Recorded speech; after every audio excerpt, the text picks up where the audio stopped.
दिवाली लक्ष्मी व्रत कथा।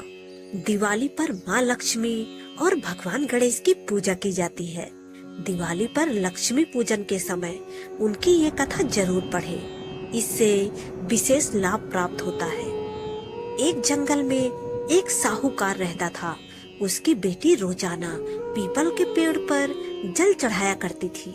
जिस पीपल के पेड़ पर वह जल चढ़ाती थी, उस पर माँ लक्ष्मी का वास था। एक दिन माँ लक्ष्मी ने साहूकार की बेटी से कहा, मैं तुम्हारी मित्र बनना चाहती हूँ। इस पर साहूकार की बेटी ने कहा, मैं अपने पिता से पूछकर बताती हूँ। साहूकार की बेटी ने अपने पिता से सारी बात कह डाली। दूसरे दिन साहूकार की बेटी ने माँ लक्ष्मी से दोस्ती करने के लिए हाँ कर दी। इस तरह दोनों अच्छी दोस्त बन गई। एक दिन माँ लक्ष्मी साहूकार की बेटी को अपने घर ले गई, जहाँ उन्होंने साहूकार की बेटी का भव्य स्वागत किया। उन्होंने उसे अनेक तरह का भोजन खिलाया।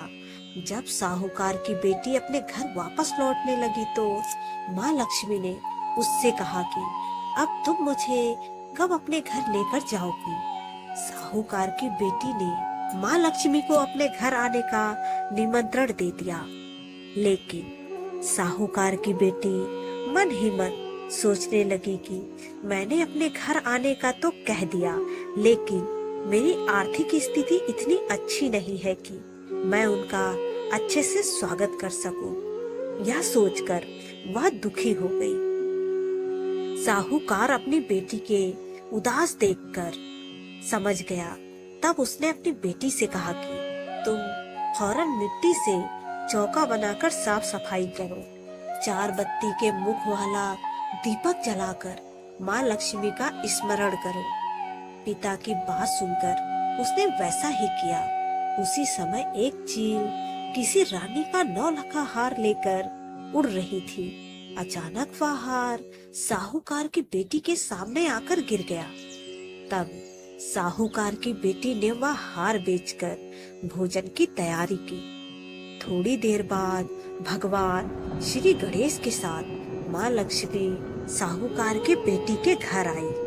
साहूकार की बेटी ने दोनों की खूब सेवा की। उसकी सेवा से प्रसन्न होकर माँ लक्ष्मी ने उसकी सारी पीड़ा को दूर कर दिया।